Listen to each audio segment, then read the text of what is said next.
Beau, what's happening, brother? Chilling. Man, Another day. thank Another you. Sunday. Thank you for having us into this beautiful spot, man. Species X. We're here in the Columbus, Ohio brewery. Beau, why don't you just quickly tell us a little bit about yourself and what you've kind of been up to over the last couple of years? Yeah. So in college, I studied psychology and sociology. I played football at Virginia Tech. Okay. I started for 3 years. I was there for 5 years, so I was a redshirt freshman. After I was done there, I decided to try and pursue being a free agent. Got picked up by the Rams for a week. What position you play, Beau? I was a center. Okay. So Whoa, that's not. I thought you were going to tell me like tight end, wide receiver. You're tall and you're big, but I wasn't thinking center. I was 390 at one point. Whoa. So I'd love to see those pictures, man. So how much weight have you lost since then? You probably lost. I'm like 100. 215 right now. Yeah, that's crazy. It was always pretty hard for me to keep it on, and man, my family has been like just drenched in football my entire life. Both good and bad. And the good being, football's amazing. Bad being that I just got completely burnt out on it. Yeah. So my dad played 14 years with the Commanders. Okay. Which was then the Redskins.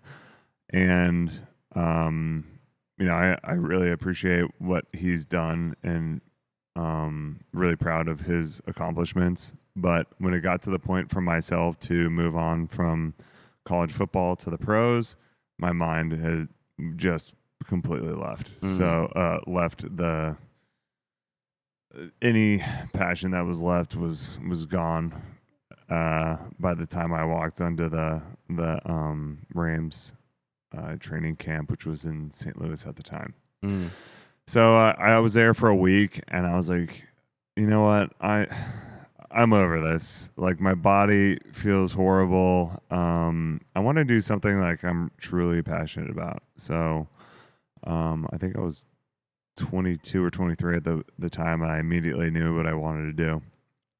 So they put me on a first-class flight back to my hometown. That was nice of them, at least. Yeah, for sure. They were very, very respectful of my decision. And to be honest, I'm not as good as I could have been if my heart and mind were in it. And because of that, it affected my play. Yeah. I just wasn't there anymore. So it was the right move. Yeah. So I immediately moved on I walked into a local brew pub that I've always loved in Centerville, Virginia, called Sweetwater Tavern. Not the Sweetwater out of Georgia, but a different one. And I ran food and worked my way into the brewery, cleaning growlers and stuff. I'm sure your parents are ecstatic that you're going from NFL to I want to make beer. They're like, oh no. They were very supportive of my decision. I think they were kind of concerned where my mind was at the time. Well, football is such a dangerous game. If your mind isn't there, I have to imagine the risk of injury just accelerates. Yeah, definitely. And then they're coming out with all these concussion results and stuff like that at the time, and I had a lot of ambitious and still have very ambitious goals as of right now, and that's something I didn't want to give up for myself just because of what my personal ambitions and goals were.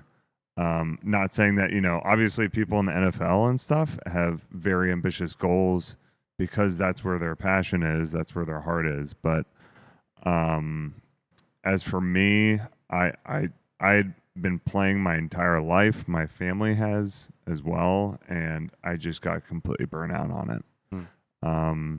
And that's not saying that everyone who plays football experiences the same thing, obviously.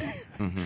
Those who have the heart and the passion for it go a long way, as you can see. So You'd probably be surprised to hear you're the second person who's told me that almost exact same story. seriously, One of the best podcasts that we've done was with an individual in the waste management industry. You're thinking waste management, that's got to be super boring. Amazing guy. I think he's done like 60 or 70 acquisitions in the waste management industry. Just sold his company for, I think 7, 8, maybe an 8-figure exit. And he's like, we're going back in again in a year once our do not compete's over. But he played for Joe Paterno at Penn State and won a national championship. oh wow, And Joe Pa was like, you're going pro. He's like, you're going to be a first, 3-round pick. And he's like, I don't think so. yeah, Because Joe Pa wanted, like, the whole team wanted to create first and second and third round Yeah. picks because that elevates the program. And he's like, I don't think so. Like, I'm good. I think I'm just done. And they're like, Yeah. what? You're going to make X, Y, and Z amount of money. Like, Mhm. you pretty much have it guaranteed. And he's like, nope, not for me. So, it's worked out really well for him. So, Yeah, for sure. fantastic guy. I would love to connect you with him too. You'd love talking. Oh, to him. that'd be awesome. Yeah. Okay, so you're working at a brewery, Yep. and then do you eventually get into the brewing side of it? Yeah. So what happened was I got really interested in the business side. So I became a sales rep for several companies representing breweries, doing sales. Distribution of their beers. Yep. So I'd be walking into accounts, selling my beer, making connections and networking to increase volume for my region. And you're representing multiple different breweries at the time, or just one? Some of the companies were like North American breweries, I think had like 8 or 9 different brands or / breweries under their company umbrella. Where Star Hill, it was just Star Hill, so it was a local brewery. But after that, my true passion was brewing actual beer. I started home brewing in college when I was like 20. And in my bathtub and stuff, and There you it go. tasted terrible. And I was like, I love this. Well, I'm sure the bathtub probably didn't help the taste at all. No, definitely not.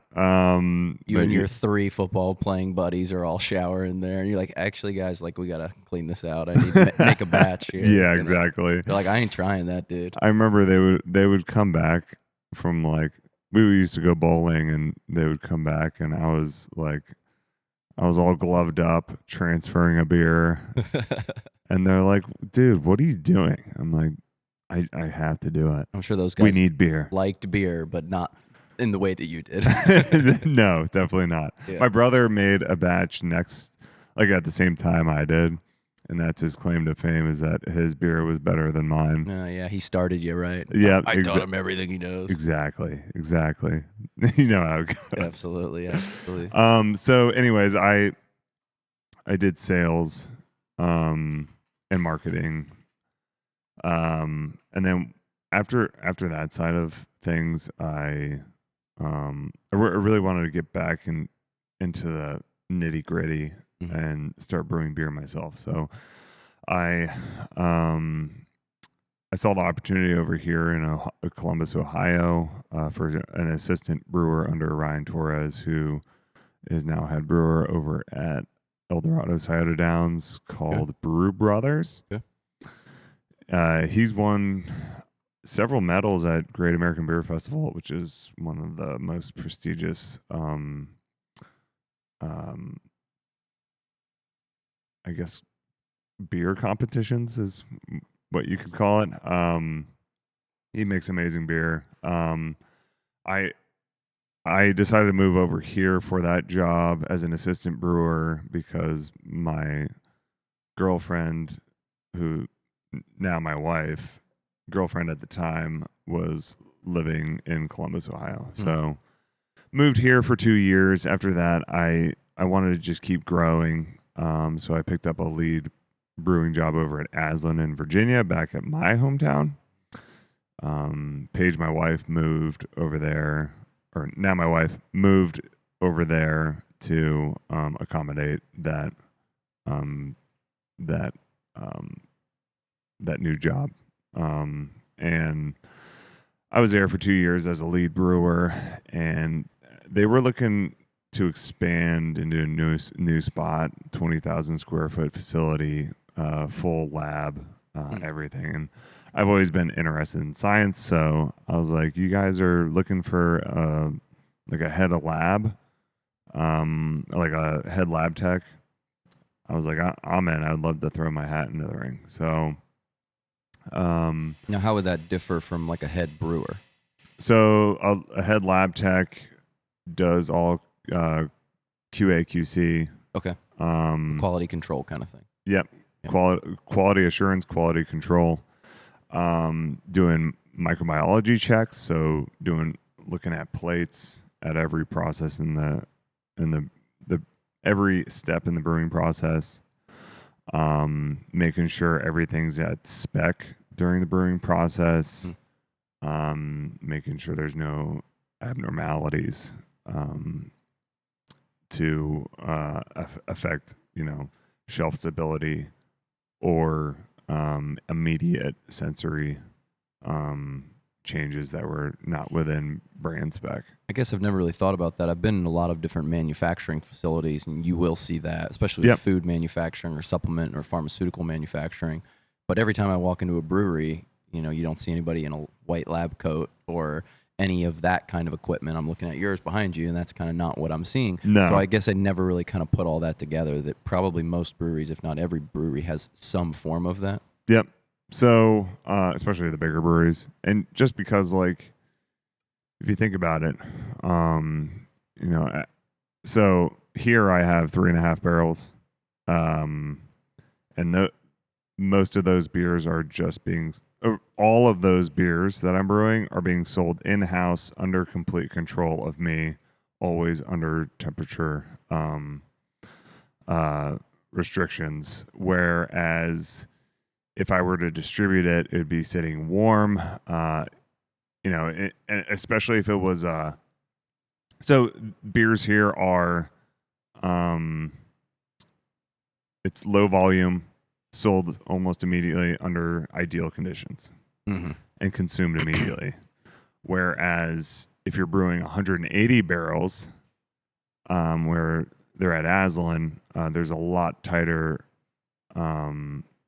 constraints in the brewing process, because you don't know where they're going to end up in the whole distribution chain. So they could be sitting on a shelf for 3 to 4 months warm. Yeah, I actually just learned this recently. One of the big innovations and reasons that Anheuser-Busch became as large as they did was because they were the first company to use insulated refrigerated railroad cars. So the reason that we all know Budweiser is not because it's such a great beer. You can have that debate, but they were the first national beer brand because they literally invented the refrigerated car. And they initially were shipping barrels, but then people were taking their beer, putting the label out front because everyone knew it, draining half the beer out, putting water in it, and then his reps were going around testing it, and they were like, nope, we're not letting this happen. So then another innovation, he invented the bottled beer. So it's just like, whoa, what an innovator, and that's why we all know it. But fascinating that because of that particular issue is controlling the temperature, controlling the way it's stored throughout the whole process. Yeah, and that's not to say I'm cutting corners here. What I'm trying to say is, I headed the lab there for a while. I know what to do to keep everything clean and stable. And additionally, I'm using third parties if needed to send out and do quality control checks. Now, that's obviously not ideal because it costs a little bit more money, but we still have that ability, and as other small breweries do, like startup breweries like us.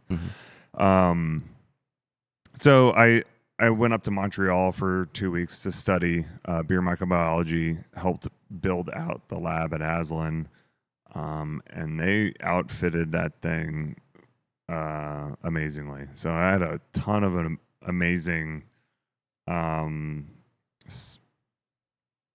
pretty much state of the art equipment there. There was some used equipment, but the used equipment was still in amazing shape.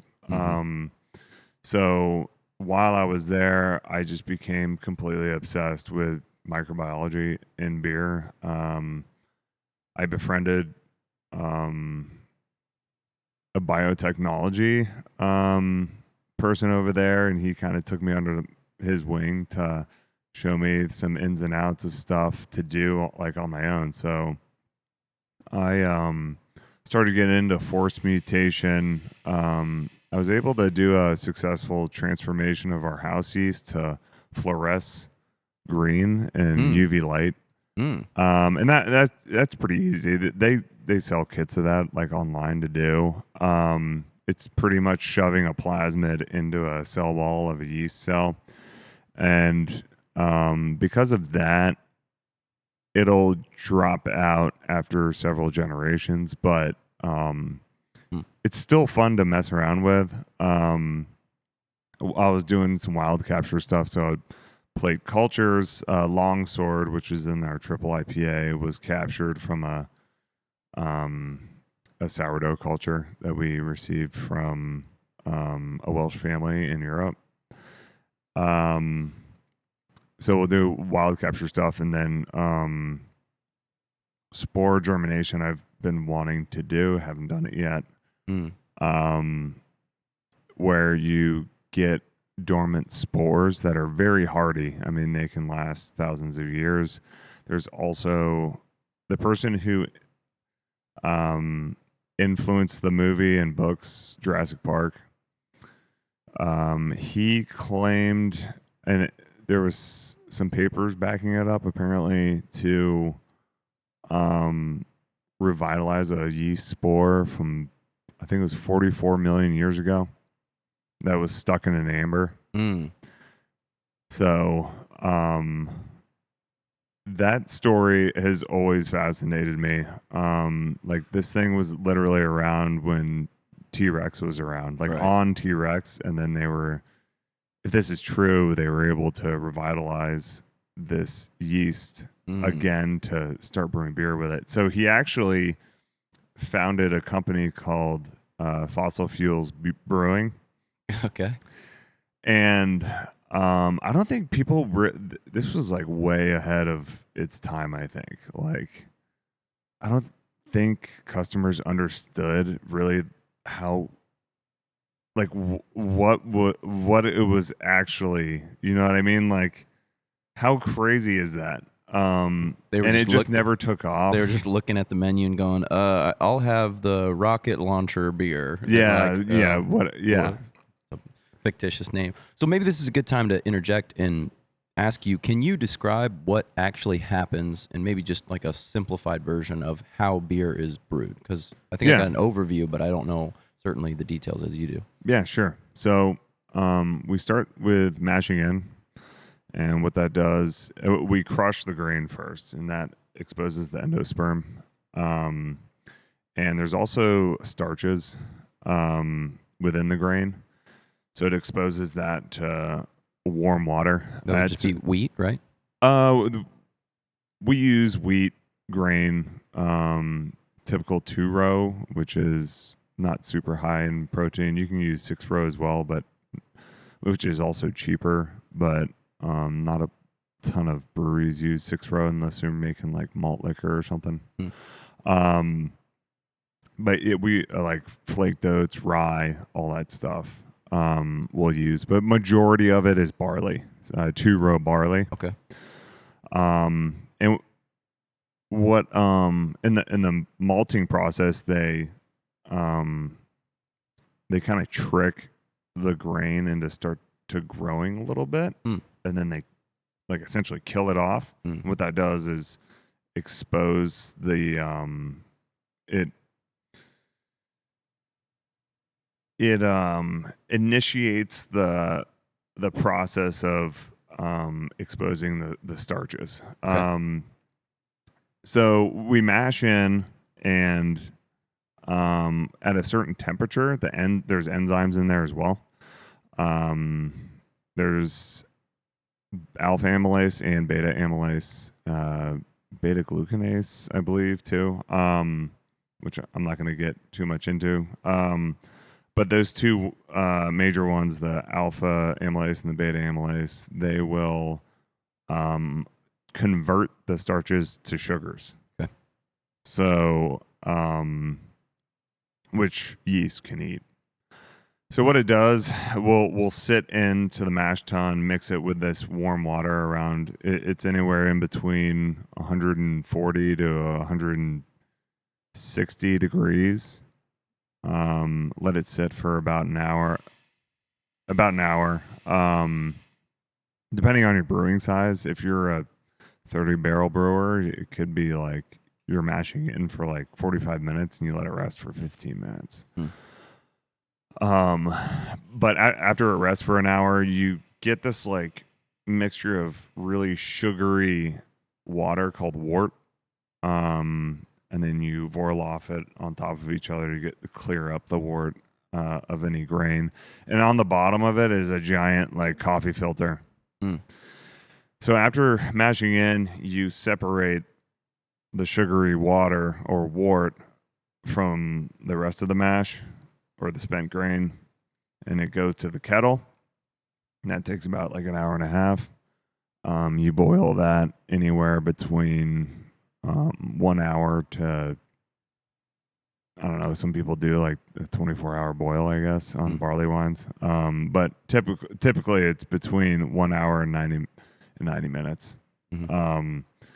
And you can throw in any bittering hops. The longer you boil hops, the more IBUs you get out of them.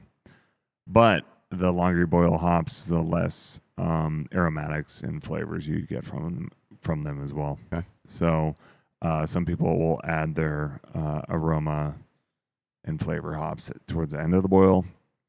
Or what I like to do is heavily do it in the whirlpool. So after the boil's over, you'll spin the kettle wort.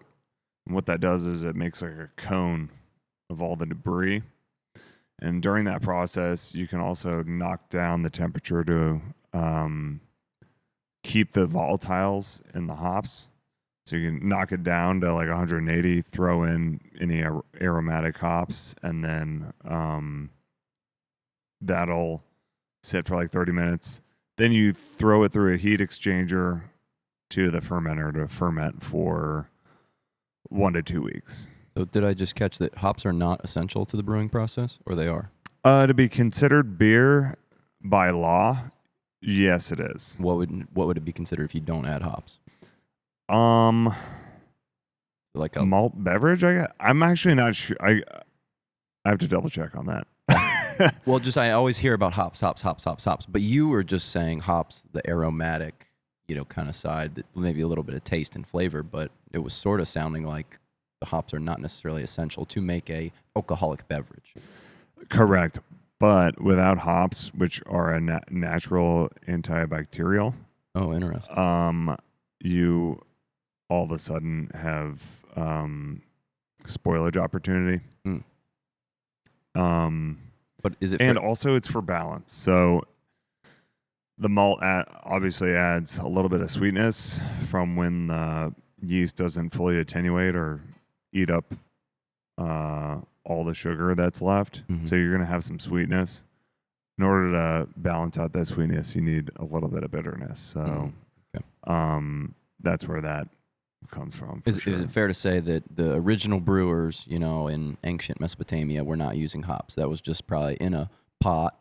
They had grain. It got hot or got wet at some point, kind of started to ferment. They had a little bit of alcohol, and they were like, well, we can eat this, consume this. They would use a form of balancing it. So they would use herbs instead because hops were not discovered yet.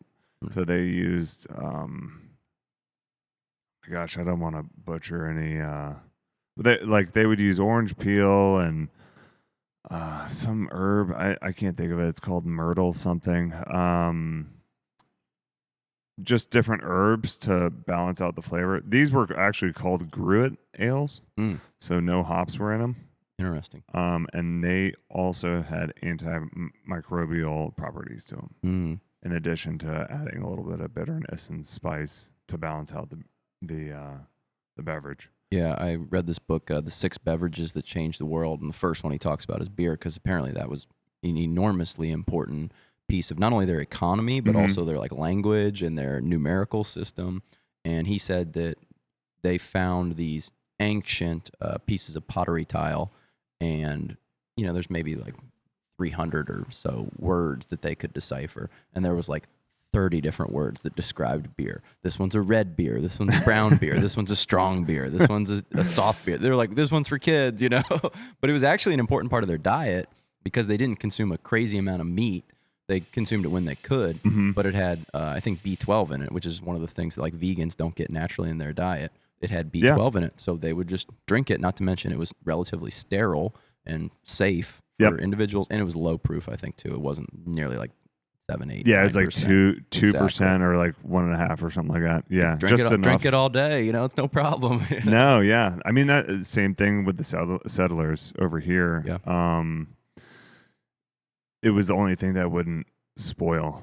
Yeah. So, I think they were making low alcoholic beer, and that was the only thing that they knew was not making people sick. Yeah. And it tastes delicious. So, this is actually one of the reasons we have. So Lunar Base, I don't know if you had a chance to try that yet. No, I don't think so. So going off of that, what you're talking about, how important beer is to New Frontiers, that's kind of where Lunar Base is based on. Now it's part of the carbon species because it's got a GMO yeast in there. But the whole purpose of having the GMO yeast in there is to, so the Lunar Base is part of our project to increase the ease of brewing beer in space and space colonies. Okay. So within the next like 20 years, space tourism is really going to take off. So Lunar Base, we're going to have. I personally have very big ambitions for us to, first of all, make it more practical to brew beer in space. So with the GMO yeast that produces hop compounds that are reminiscent of Cascade hops, you reduce your reliability in having to use hops in your beer. So you don't have to keep hops around as much or keep them fresh. We also captured the CO2 naturally by spunding the beer. And then we also use an enzyme to completely dry out the beer and to increase efficiency and attenuation so you don't have to use as much malt.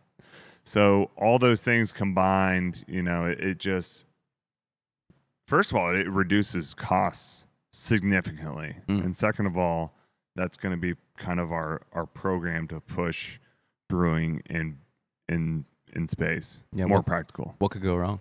So I will say astronauts probably is not the best. They probably should not be drinking a ton of alcohol. Like just one or two, Yeah, just one or two is fine, but this is going to be geared heavily towards space tourists who are only up there for 1 or 2 days.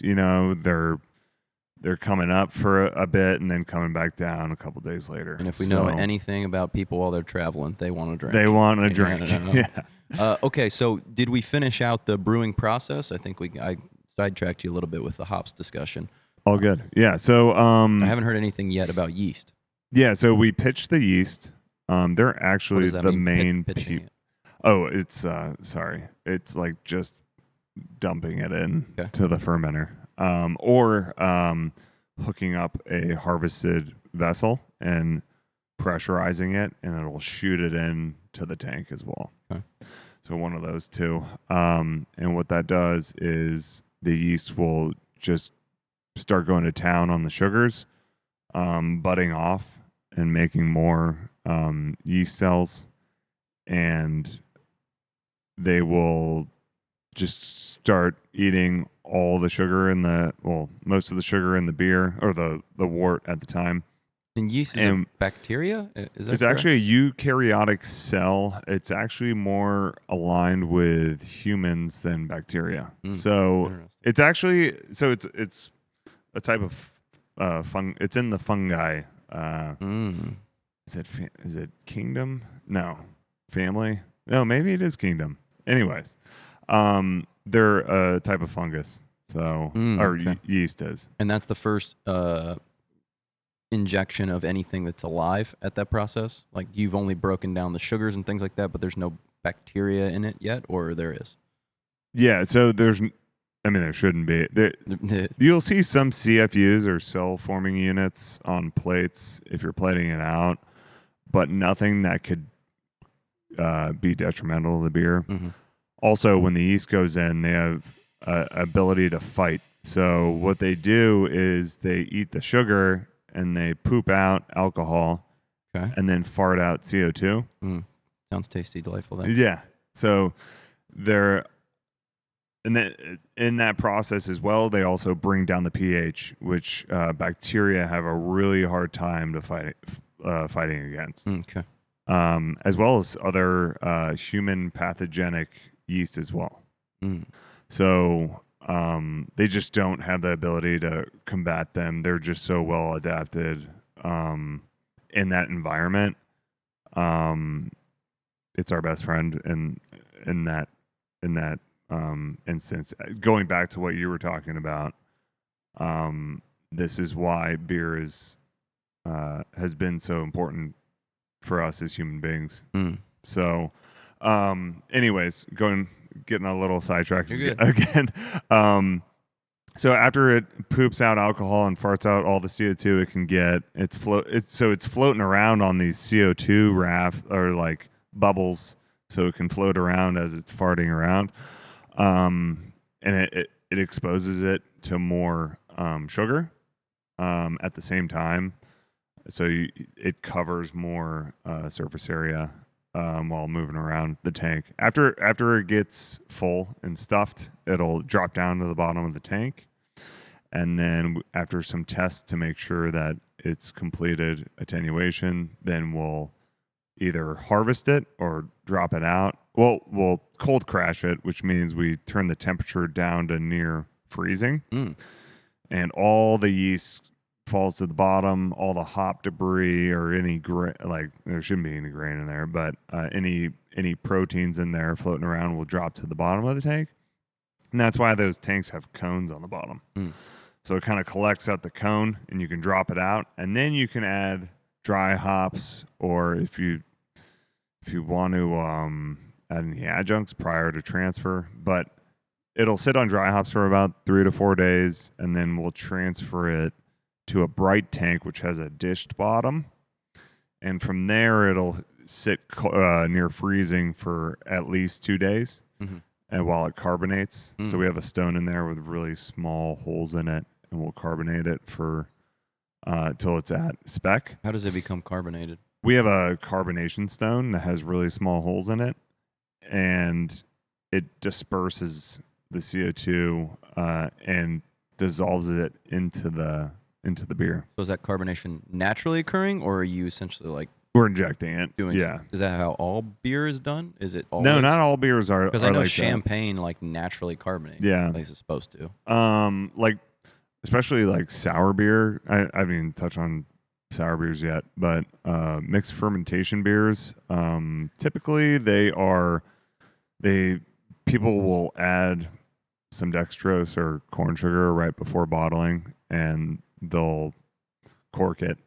And then what that does is, because it's eating sugar and farting out CO2, it's going to carbonate the beer to spec level, because people will measure the exact amount that they need in order to carbonate it to that specific level. So that's called bottle conditioning. Interesting. But that's typically with, like, most home brewers rely on that, but professional brewers rely on, like, I have an instrument that measures the CO2 level. It's just so hard to dial in with just corn sugar, because you just don't know what the yeast will decide to do. Mm. I know Sierra Nevada, I believe, bottle conditions, but they also have state of the art facility. And as I touched on before, mixed fermentation places like the big ones, Cantillon out in Belgium. So I mean, they've just been doing it for so long. It's like second nature to them. So that was a lot of different steps. So clearly within that, that's how we get 1,000 different types of beer with yeah, a million different ways you can brew every single one of them. The amount of hops, the amount of brew time, the amount of aging, the amount of time it's cold, all of those things. Presumably that's what changes, a beer from one thing to the next. yeah, exactly. So during the mashing process, we're talking about 2-row, but you can also add in dark malts that are roasted to make it black, like a Guinness, or you can add killed malts, which are like it'll add like a dark amber, like a raisin, anything from like caramel to, or caramel for some people, to like a raisiny note, fruity note. So there's a bunch of steps just throughout the whole process. I mean, you can add, chocolate coffee, really whatever the heck you want on the conditioning side. So in the bright tank or the fermenter side too. So. Well, I think that's a good natural segue to the types of beer that you're brewing, because you're doing something that's at least, to me, unique. You can maybe touch on if there's anyone else out there doing similar things, but you're using AI to brew some of these beers. So yeah. Maybe just give me like a cursory understanding of what that process looks like. Yeah. So, Species X has 2 arms. So one is the carbon species, which I touched on with Lunar Base. So that's all GMO yeast, force mutated yeast, yada, yada, yada. Those are all your recipes. Novel biological organisms that most of the time we'll be leaning on third parties. I'm not doing it myself because of the equipment needed and expertise needed as of right this second. That is the goal eventually, but it's a lot easier to do the silicon species, which is what you're touching on, which is our artificial intelligence that I coded in-house. And all of them, as of right now, is mostly machine learning algorithms and models. So we have 7 different, I guess one's a category, 6 different models,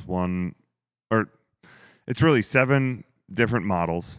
All of them have guardrails to make specific styles of beer. For instance, Crispy. Got it? Yep. Yep. Crispy is the AI expert in brewing lagers. Ghost is the expert in brewing our hazy IPAs to triple IPAs. Darwin, which is a genetic algorithm, that's our expert in brewing fruited sours. And then there's one called Behemoth that has no guardrails whatsoever.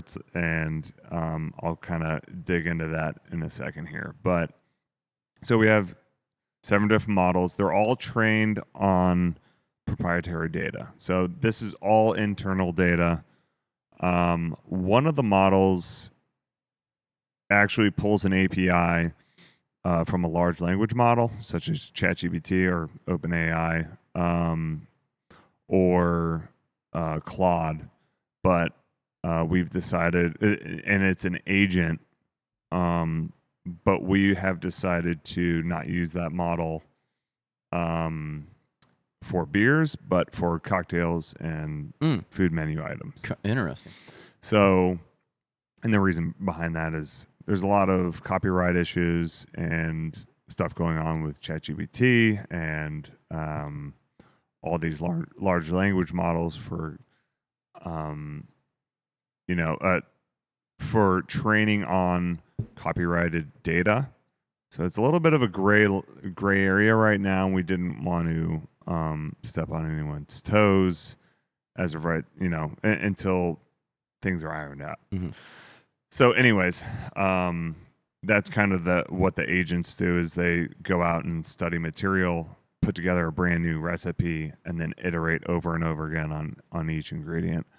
But back to the machine learning models, these are all models that are trained on proprietary data that I have, and I cleaned. It took me 6 months to just clean the data. Interesting. Just cleaning it. Where are you pulling that data from? So, my own recipes that I've done over my career are, and then permission from prior brewers that I've worked under as well. Okay, so you're taking previous recipes that have done ostensibly by humans and plugging it in and telling it, here's kind of what a lager is like, right? Yeah, so what it does is it's got all these feature columns. So there's a bunch of feature columns, and the feature columns are every data point within the brewing process, right? So mash temperature, mash pH, what type of malt, how much of each type of malt, pre-boil pH, post-boil pH, amount of hops in the whirlpool, what types of hops in the whirlpool, knockout time to the fermenter, what type of yeast, specific strains, if there's more than one, the amount, dry hop exposure time, amount of dry hop, literally everything. A lot of data. Yeah. So those are all feature columns. What pretty much builds what makes a recipe. And then there's one target column. The target column is a quantified customer satisfaction number. Okay. So it's a mixture of internal and internet related reviews. And the Rotten Tomatoes equivalent of the beer world. Exactly. Yes. Yeah. Yes. So what these models do is they look at all these connections between the feature columns and the inference / target column. Okay, that makes sense. So what the models do is they start out, we'll take Chris P as an example. So Chris P will be trained on all lagers only, because that's what we want to make as a new lager recipe. So we train on all lagers only. And once we train it, we'll take 80% of the actual data as training data, and then 20% of the lager recipes as test data. And we run the trained model against that 20% test data, and we'll see how close it is to the actual number so it'll predict a number, and then it'll say, hey, I was this close to the actual number. Once that's confirmed and everything looks good, then we have a solid model that we can move forward with. It goes through a simulation stage and produces 10,000 synthetic rows or recipes. So all those 10,000 rows / recipes, those are all recipes that can be brewed. And what it does is Chris P will look at all these, and this simulation stage also has guardrails in place. So only lagers are being thrown out the other end. And what it does is it tastes or reviews every single one of those 10,000 rows, and then makes an inference or a prediction on what that quantified customer satisfaction number will be. And after that's done, it'll bring up the top rated ones and say, hey, I found out of all the 10,000 recipes, these are the best ones. What's also cool about it is, say I want to make like I don't have a certain ingredient on hand at the time or something like that, you can filter out that feature column, and it'll bring up all the top rated recipes without that feature column.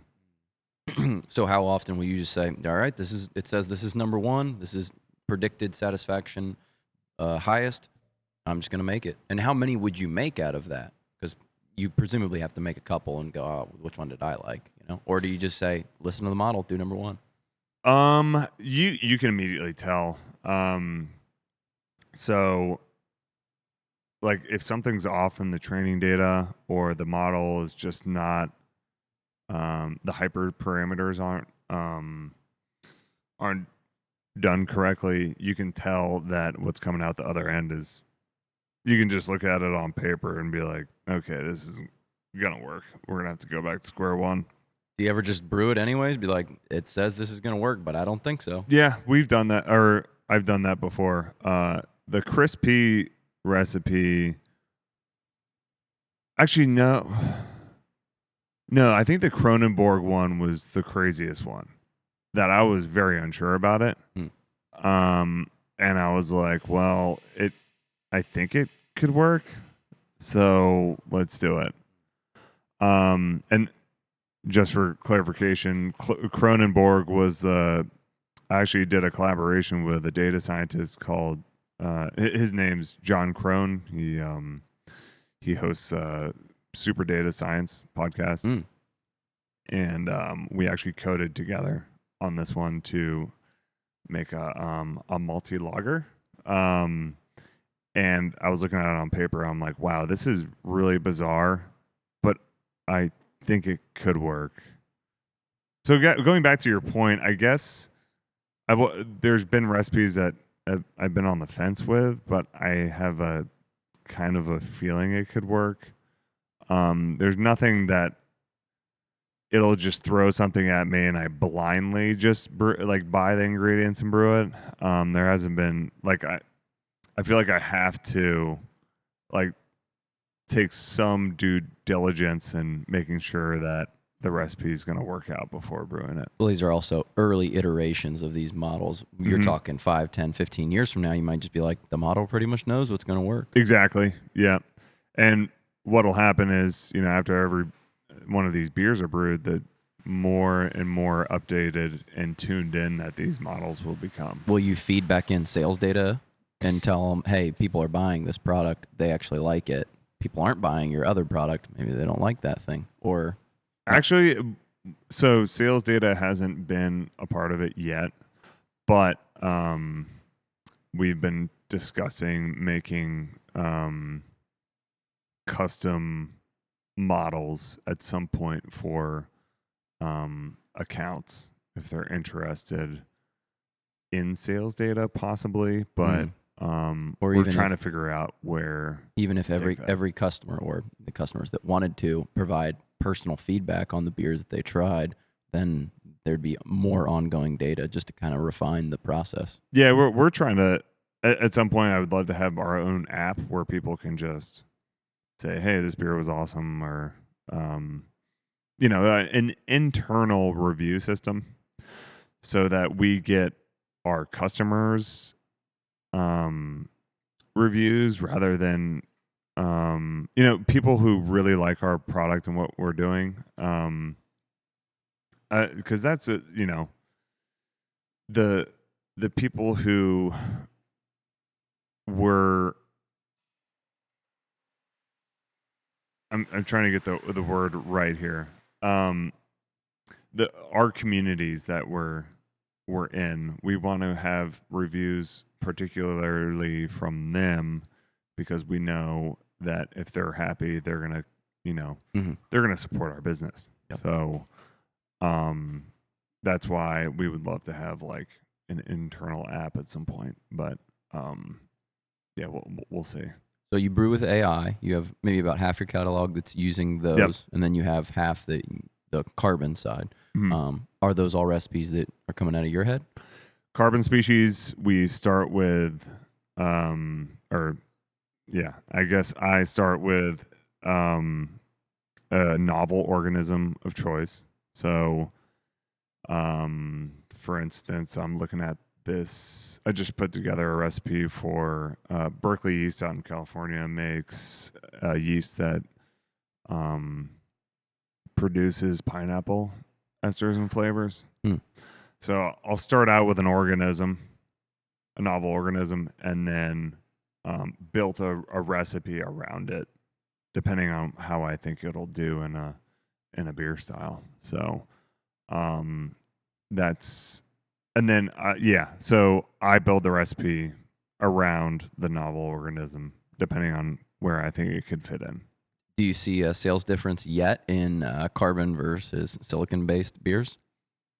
That's actually a great question. I haven't sat down and taken a look at that yet. When I came in, I was just like, I'm just only going to try the silicon-based beers. Yeah. That's just what I wanted to try. I've had beers made by other people. Like, I've done that one before, but I guess I've never had any beer that's made by AI, at least not that I knew of. Who knows if other brewers are using AI at any capacity? Do you know of other brewers using it at any level, or is it pretty? I definitely know novel? like the larger companies, such as Miller Coors and Anheuser-Busch, are for sure using it, but they're probably not using it for generating brand new unique recipes. They're probably using it for QA/QC.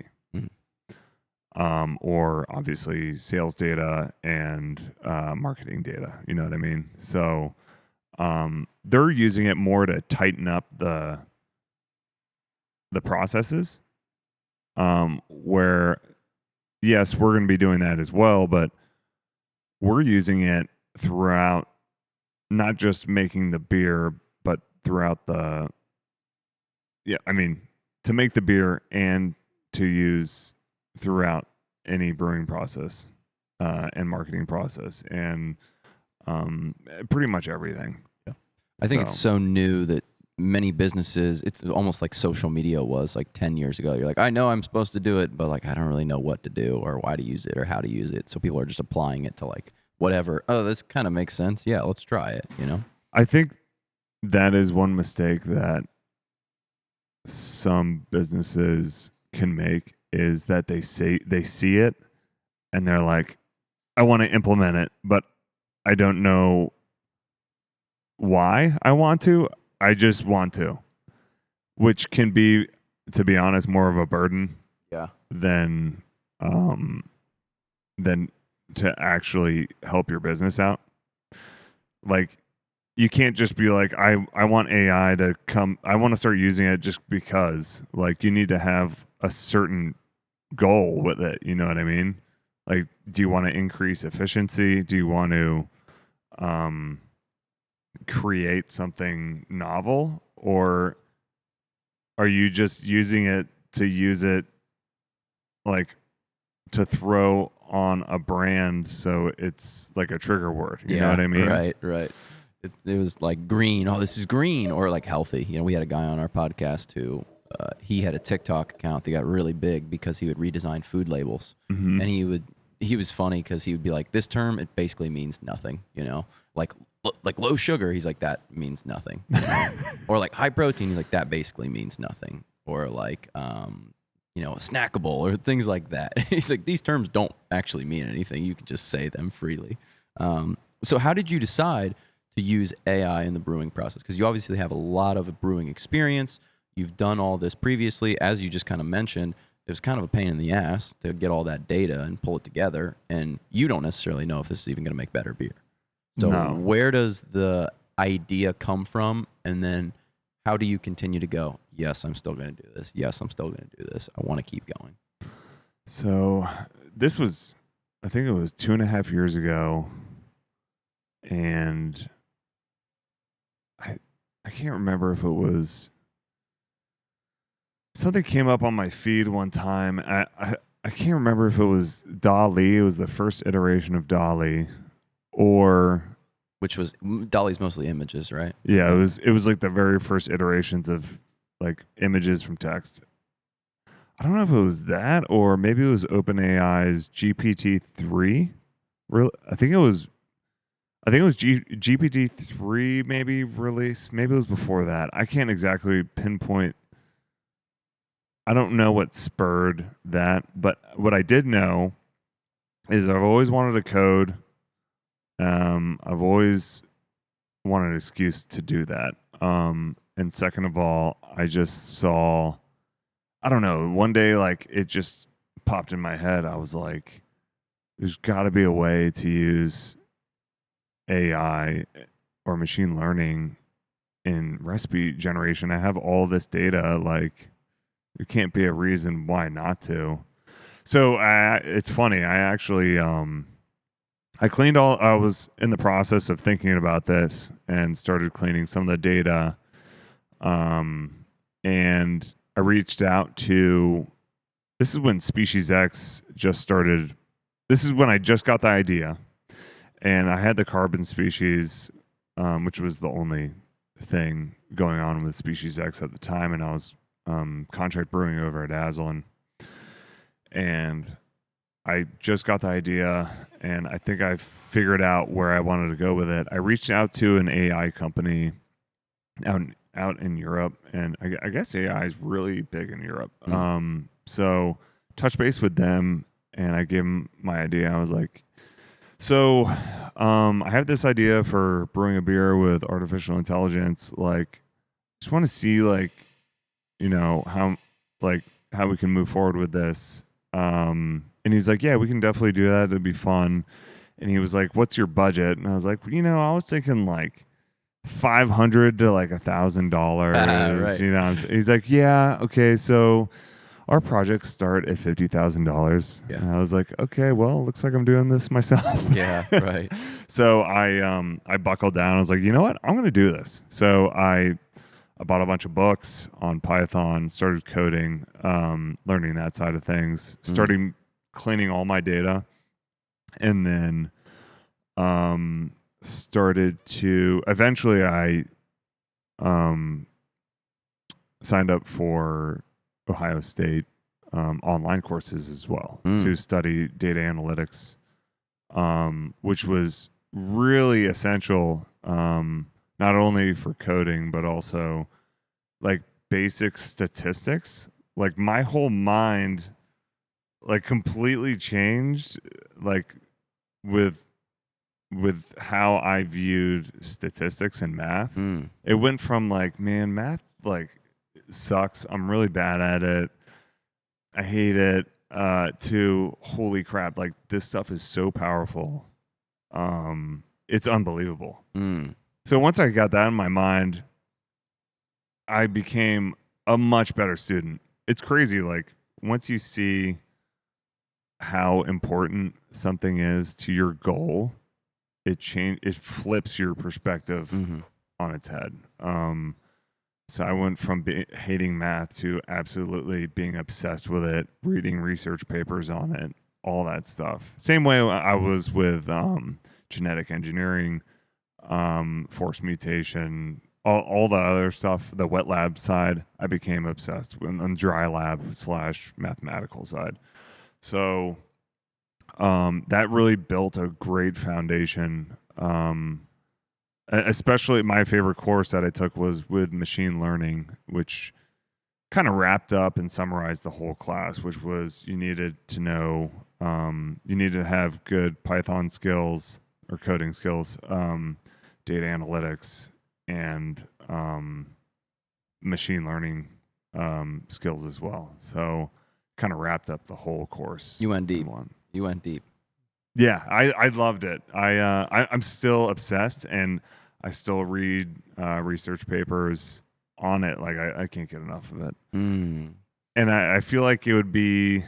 I was actually debating. This was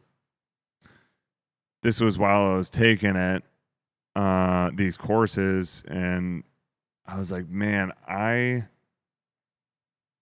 wonder if I love this so much, like I could actually see myself like going deeper with this. Trying to get a job in that field. Yeah, exactly. But I was like, you know what? I feel like if I went that route, there's a chance that I would get bored with it or something like that. And being able to kind of freestyle and do what I want with it is kind of empowering. And it keeps me refreshed. So being in these three fields rather than just beer, I think that's where the advantage is. Yeah. So, and mentally. So if I'm in, I'm studying papers on genetic engineering. I'm studying papers um, on artificial intelligence and machine learning, and it it makes it refreshes. It's just really refreshing to me to not be completely like inside of a beer bubble. Mm-hmm. You know what I mean? Yeah, and as far as going into data analytics, you probably understood this fundamentally that even if you go as deep as you possibly could, you're probably not ever going to be like one of the top 1 or 2% scientists Nope, in that field. exactly. So you're like, gosh, I'm going to be like a mediocre data scientist, Very, you yeah. know, and why would I continue down that path? And there's this author named Scott Adams. I don't know if you've ever heard of Scott Adams. He was actually the creator of the Dilbert comic book series. But he's gotten some controversial ideas, and he's gotten in trouble and canceled and such recently. But he has this concept about skill stacking, where he's like, you're one of the top 20% data scientists in the world, and you're one of the top 30% genetic engineers in the brewery field, and you're one of the top 20% brewers. Like, it's going to be really hard to go from 20 to like the 1%. Mm-hmm. It's hard to go from like you were in football, like I'm pretty good at the D1 level, to like I'm one of the best centers in the league, right? But if you can stack those skills, now you've just become someone who is like not only like you might be the world leader in like AI brewing and genetic engineering and mutation. So instead of just trying to go all in on one thing, if you can stack those skills that are valuable, obviously, if you have skills that aren't valuable, then maybe that's not as beneficial. But those valuable skills, when stacked together, create a whole different thing. And that was what he said he did. He's like, I was good at business, but I wasn't the expert.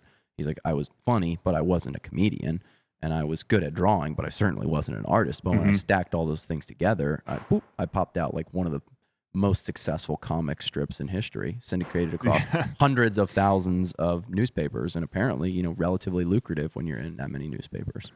Yeah, and just going back to what I said, is it's really big for me mentally, because it just, I don't know, I always need to be learning something, and with this, I don't know if it's like it gives my mind a break from, like, whenever I'm studying data analytics and AI, it's giving my mind a break in a weird way. But it's actually not giving my mind a break because I'm studying.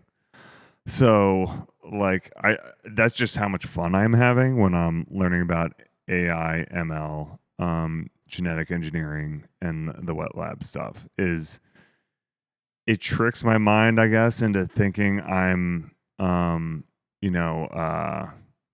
unwinding, Yeah. I guess. It's like a hobby, kind of. Yeah, exactly. So, but at the same time, those hobbies are ingrained in the business. So not only am I like having fun reading these research papers, but in the end, it really does benefit the business too. Yeah, and So it's kind of like what you're describing when you were on your NFL quest. There were guys who they felt like they were playing. Like, this is play. Like, oh, this is not a job. This is unbelievable. Exactly, Like, yeah. I get to play football. And I've heard this other entrepreneur that I really like. I cite him often on this podcast, Naval Ravikant. He says, like, do what feels like play to you, but work to others. Because when you're playing, then you're going to just be like, I didn't work today. I spent 18 hours doing the thing. That was play. It was fun for me. Whereas the other person who's like, I'm grinding away, I'm learning data science, I'm learning, this and that, they're not ever going to be able to do it in the way that you do it, because you're just kind of having fun while doing it. So you want to seek those things that feel like play to you, but work to others. And clearly that's something that you've been able to find. Yeah, for sure. And what it also does is it connects me with people that are outside of the industry. So I was talking about with John Crone. I mean, that dude's a freaking genius. He has a PhD in neuroscience. He he does talks at AI conferences. Like, he's so deeply networked in the AI and ML community and so freaking smart that I'm just constant. It allows you to be constantly learning from other people that might have a different view than your bubble that you're stuck in inside of a beer bubble. So just learning new things from or the biotech friend that I mentioned earlier. He had different views than I did, and learning those different industry views really added value to me as a person inside that, where otherwise I would be in that beer bubble. So yeah, and although it's easier than ever to find information, I think in some ways it's harder than ever to find unique new information where you aren't just going to hear that while you're on social media, because we curate our social media to the things that we like to hear, and then when we see something we don't like, we're like, that's stupid. Exactly. So when you hear about new brewing ideas, you're like, that's dumb. And Beau, we want to be respectful of your time, but if I could just ask, 2 last questions. Where do you see AI taking us in the future? Because you've obviously learned a lot about this. You have some thoughts, I'm sure, personally about what comes next. Yeah. So there's 2 things that, I mean, it's kind of tough to grapple with, because you understand everyone's concerns, but you also want to be optimistic about the future as well. I'm a very optimistic person. I just think that artificial intelligence is going to accelerate and make people who are creative super creative.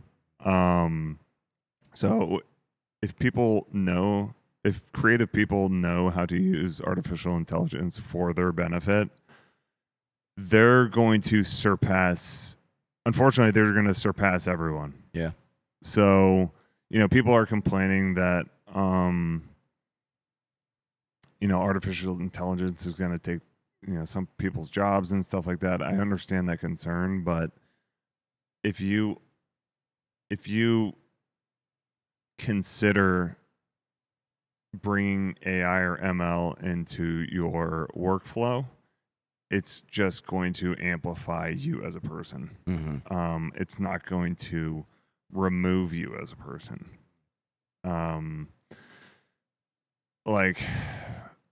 I don't think it's going to take over the world. At least what we have right now. My models are definitely not going to take over the world because they're just machine learning models. So I don't think we'll have any too much concern about that. We would have to see something pretty crazy. I think we would need a lot more advanced systems to fire up in order to see any percentage of an AI taking over the world. And I think all the open source stuff right now is beneficial for everyone, because you don't want just a couple of companies with super advanced artificial intelligence. You want as many people to have that code available, so that it brings those with unfortunate circumstances or less opportunity just because of where they're born or their money situation growing up, to have an opportunity to have that code, you know what I mean, to build their own amazing models, to accelerate themselves, to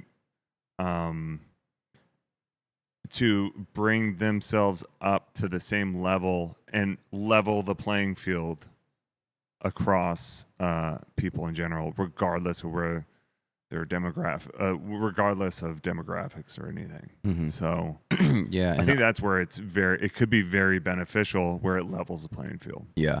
Well, I guess as an American, some people might say that's worrisome that someone in the Sudan is like now operating on the same playing field as them when it comes to tech, But I think we've already seen that over the last 20 or 30 years. And I think the argument that it's going to take all of our jobs uh, just hasn't been fleshed out by history. When we went from lit lamps to electricity, yeah, a lot of lamplighters went out of business, and when we transitioned from hand rolling cigarettes to automation, yeah, a lot of cigarette rollers were put out of business. But you know what? They were fine. They went and got a different job. Yeah. We've always been changing jobs, and I find it unlikely that one technological event disrupts the past history of us always finding new jobs and things to do. Now, if you were a cigarette roller and they automated your job away, you're like, dang, that kind of stinks. But you just, well, now I got to learn how to operate the machine instead. Yeah, probably a safer thing. Right, absolutely. Exactly. Or less, manually intense. Mhm. Like 100 years ago, there was like maybe 2% of people that were working an office job. It was like lawyer, maybe an accountant, like that's about it. Doctors, I guess, but even doctors would have been traveling around going to people's houses. There were no office jobs. So you have a lot of office jobs. Yeah, you get back pain and neck pain and things like that, but you don't have nearly as many people doing manual labor or nearly as hard of manual labor. I think that's an advancement. Now, in the microcosm, yeah, it does disrupt some things. But this is always how technology has worked. It always starts as, well, I don't understand why anyone would want that thing. And then, oh, okay, I get it. It's a toy for rich people. Oh, okay, it's becoming a little more mainstream and I have some morbid curiosity in it. Oh, I'm trying it and it's fun, but I can't see myself actually using it in my daily life. I'm using it, but I'm not using it that often. I'm using it pretty much daily. Oh my gosh, how did anyone ever live without this thing? This is too powerful. We need to regulate it. That's essentially always how technology has adapted. And I think we're right at this is kind of fun stage, but I can't see myself actually using this in my, normal everyday life. But every day, and how did people live without this? That's coming. Yeah. Last question. Can you just talk about the economics of brewing beer? Everyone loves beer. Everyone thinks to themselves at some point, it's the old How I Met Your Mother joke, like, we should start a bar. We should totally start a bar. So what are the economics like of actually brewing beer and operating a brewery for those who are out there listening? And the unfortunate reality is that restaurants and bars are amongst the highest rates of businesses that fail. Yeah. So maybe just touch on that for us, why you think that is, and then what it looks like and the cost associated with brewing a beer. Well, unfortunately, you need a physical location. So unfortunately, like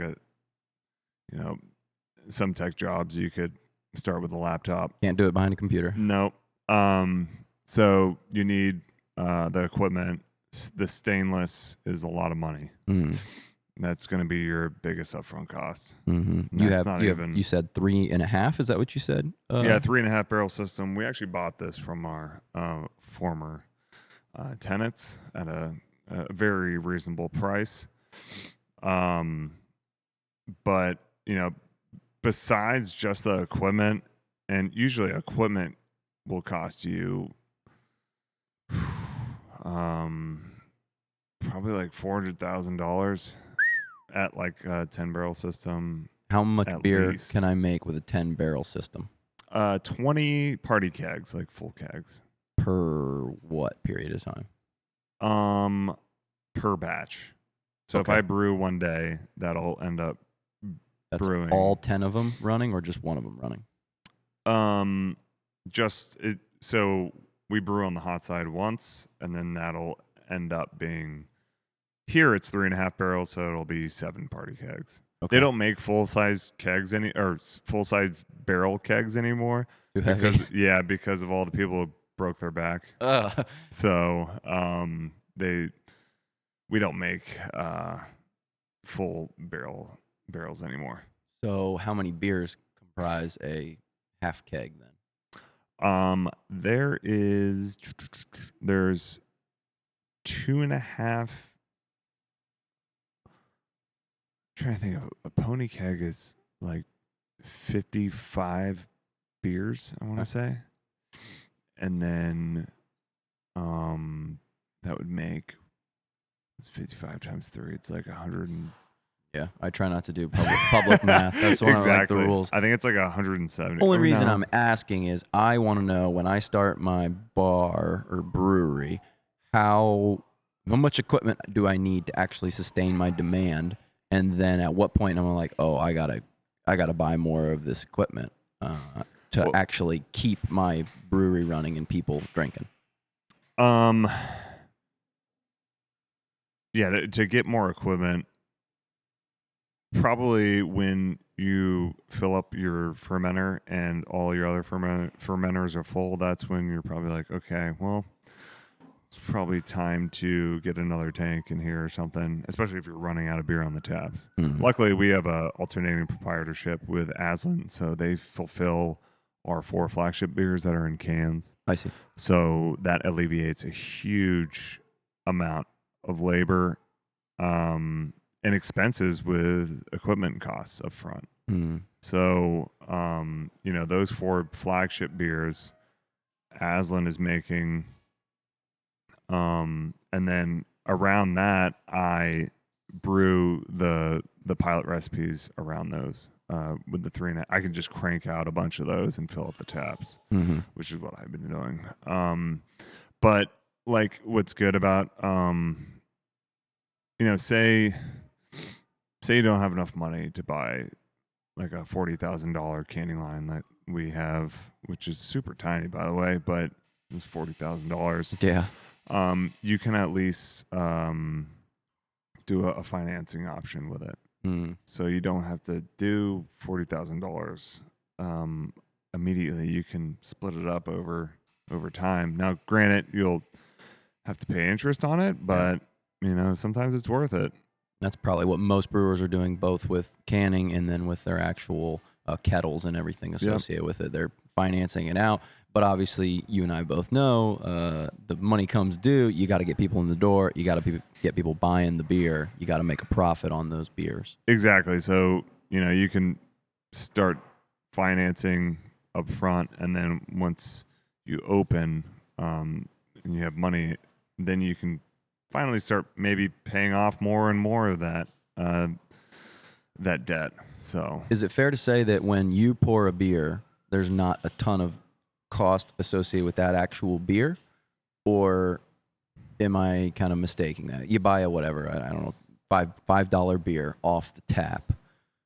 Typically, it depends. So Chris P obviously is our lowest cost beer.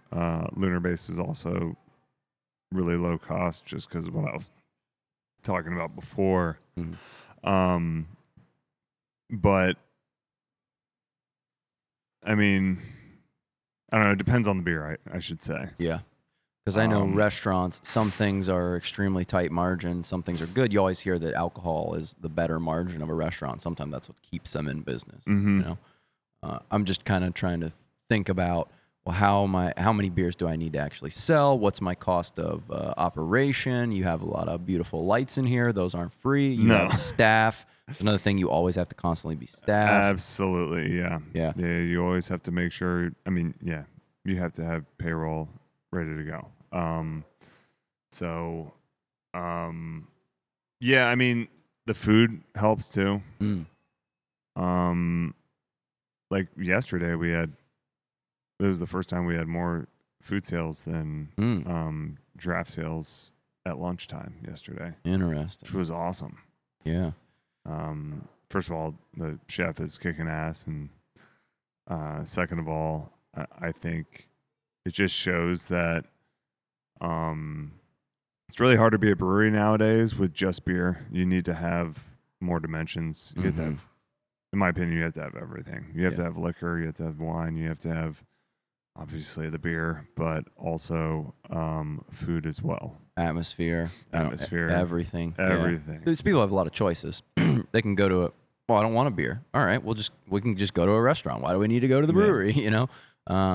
There's a lot of different things you have to think about, and as you know, the brewery space has gotten more competitive. 20 years ago, there was maybe one or two brewers in Columbus or any city. Now they sprout up right, left, center. Yeah, I mean, unfortunately, there's been a ton closing. So one by us, because they 1487. can't. Some of them can't pivot fast enough, and it's hard. People's perspective on and their relationship with alcohol is changing, which I think is good. And we are. I'm a huge advocate for non-alcoholic beer, which we'll be doing at some point. We have a model for one. It's called Nate, and capital A N capital A T E. I like it. Actually, one of Nate's beers are in the tanks right now. We'll be doing ultra low alcohol, so I like that too. anywhere between 1% to 3.5%. I've always kind of wondered why breweries don't do more of that. Yeah, Because you're like, I've had 2. Should I have a third? I was like, and I noticed that now it seems like when I go to breweries, everything's like 6% or above, like 6%, 7%. Yeah. I'm like, I don't want an 8% beer right now. I want to chill. I know if I drink that 8% beer, like I'm not going to be chilling any longer. Yeah. So Nate will be doing ultra low alcohol for right now. I know some breweries do non-alcoholic beers and put it on draft, but from what I've seen doing the QA QC work, I am not comfortable with not having a pasteurizer and the right equipment to make sure that human pathogens are not thriving in a non-alcoholic I see, because environment. It's non-alcoholic and it doesn't naturally kill the bacteria. Yeah, so even if you pasteurize a keg, and you throw it on tap, those taps aren't pasteurized, so it's only going to take a certain amount of time before that keg's got to be kicked. You have to be really careful about it, is what I'm saying. Otherwise, a normal consumer probably won't. They'll be fine, but if you have someone with a compromised immune system, they might not be fine. So I don't think a lot of people understand that non-alcoholic beer it's difficult to make, and it's that's why you always see it in cans. I was going to say, I see it in cans or bottles. Yeah, because it's very important that those are pasteurized. Is there a certain amount of alcohol where it becomes safer? Like, is 1% safe, or is that not enough? Yeah, I think 1% it's in the safer zone for sure. Once you get below 0.5%, that's when things get kind of, at least give me 1%. Yeah. At least give me 1. Yeah. All right, Beau. Well, we're wrapping up here because I know you got to get to work and people are coming in and they're starting to enjoy themselves here. But maybe just tell people where they can find you. Obviously, where they can find the bar and the brewery here, and what's the best place to connect with you and keep up with everything you guys got going on here. Awesome. Yeah. So we're in Columbus, Ohio. We're at the old Platform Brewing, or is it beer company? Old Platform Beer Company location. We just opened up 4 weeks ago. We kind of, as you can see here, if you're watching, we got kind of a cyberpunk Blade Runner kind of beautiful space to the spot. 4 very large garage doors to open up to the patio when it's nice out. Got a rooftop patio, which is sick. We're going to start opening up the loading dock as well. And yeah, we're open right now. We're open Wednesday to Sunday. Open to lunch every single day. So yeah, come check us out. Hell yeah, Beau. Thank you so much for doing this, man. Appreciate it. And yeah, best of luck in this endeavor here. Thanks, man. I appreciate it. Thanks, bro. Have a good one.